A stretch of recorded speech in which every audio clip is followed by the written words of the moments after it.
to the Metal Command Podcast.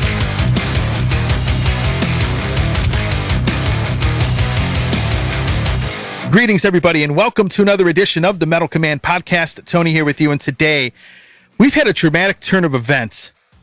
Mike Portnoy has rejoined Dream Theater, and folks, it's an understatement to say how excited I am about this happening. In all honesty, I am extremely excited about this happening, and I don't think there's a Dream Theater fan out there who's upset about this. I think everybody is excited. I mean, the amount of traffic and hype this has generated over the last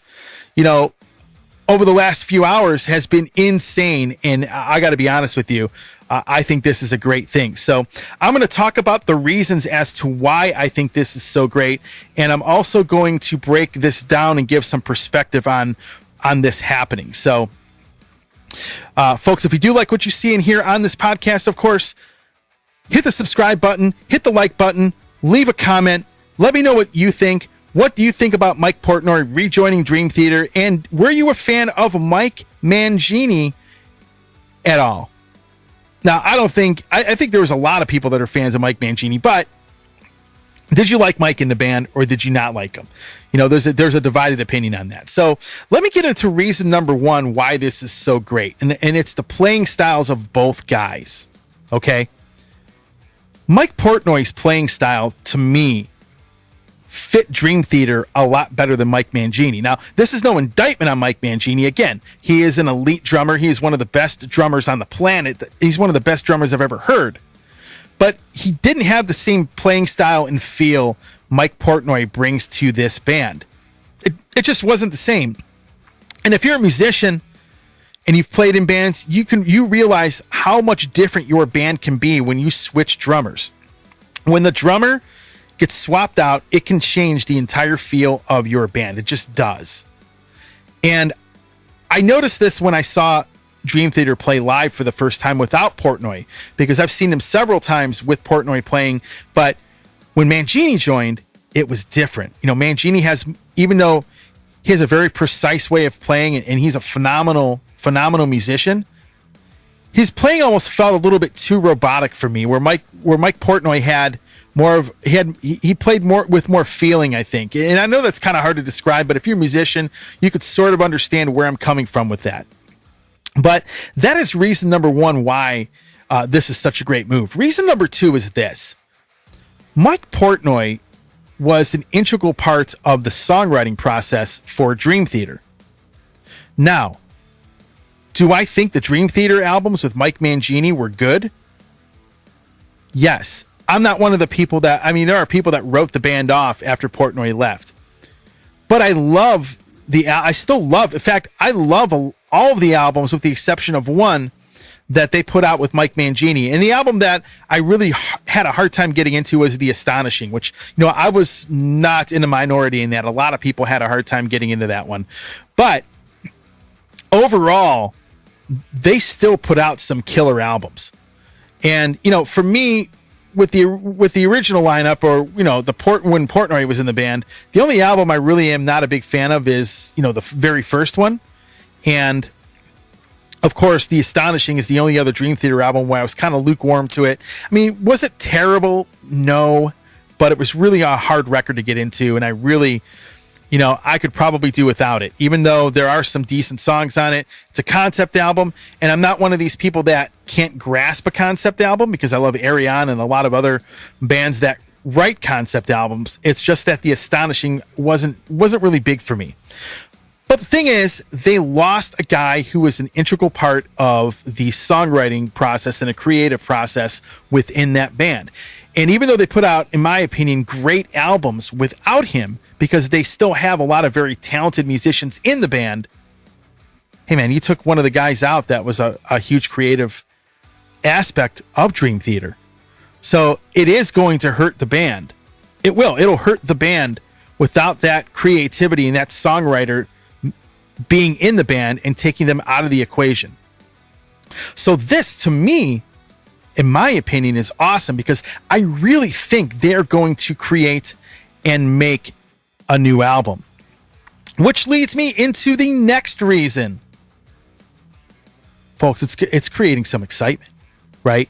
I mean, there is a lot of excitement. When Dream Theater would come out with an album, okay, everyone would get hyped up for it. Everybody would be excited for it. But think about this, with Mike Portnoy being back, and you can look at this from the marketing perspective and from the perspective of the band members.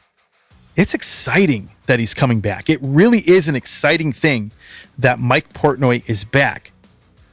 Number one, the guys in this band are going to be so excited for it. I really, like I said just a second ago, you're bringing another great songwriter and an integral part of the creative process back into this band. But not only that, you have band members that are excited for this to happen, and they're going to be really into making this album. And I think it's going to make this one of the best Dream Theater albums to ever come out. Not to mention the fact that you can promote the fact Portnoy is back in the band and that so many people are excited about it. You can use that. That's a great marketing thing right there. Portnoy is back. New album.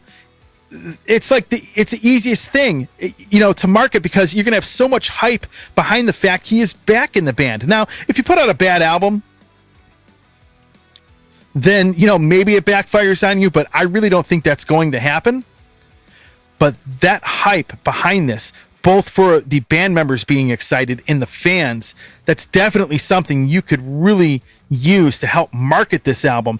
And the excitement of the rest of the guys in the band, I think, is going to generate so much enthusiasm. They are going to write probably some of, if not maybe the best material they've ever done. Now, obviously we don't have an album yet, but I really think this is going to be one of the better albums they've ever put out when it does finally come out. So, and I'll tell you what, the hype is on a level. Folks, do you all remember when Bruce Dickinson and Adrian Smith rejoined Iron Maiden? Y'all remember that? Remember how crazy and excited everybody was? Now, granted, the internet was in its infancy, basically, when that happened, 1999. Look at what happened when Michael Kiske and Kai Hansen rejoined Helloween and how it pretty much helped elevate them to a different level, higher up than they probably have ever been. You don't think Mike Portnoy rejoining Dream Theater is going to do the same thing? Because I think it's going to. Because what's going to happen is you're creating so much excitement. All of the people, number one, the people that wrote the band off and didn't really care for them after Portnoy left, they're going to come back. Number one, at least most of them are. And you might get a lot of other people that maybe haven't checked Dream Theater out before that might see the hype train behind this, and maybe they'll get into the band. The Dream Theater fans that maybe have been lukewarm to the last few albums are going to really get into the band. You're going to see a lot of this. And this is all of these reasons I gave you are why I think this is such an awesome thing and why I think this is all good and zero bad. Now, in fairness to Mike Mangini, again, he stepped into some big shoes. I mean, to be able to come in and personally looking back on it, I don't think there was anybody that could have stepped into Dream Theater and could have completely replaced Mike Portnoy. I don't think there's anybody to replace him. Okay. I mean, you can get a guy that play drums, you can get talented music, you can get all the talent you want, but if that talent doesn't have the musical chemistry that you had with the old guy, the guy they replaced, the band's going to be missing something. So, and I still think a couple of the albums that they put out when Mangini was in the band are among, some of the best albums Dream Theater has ever done.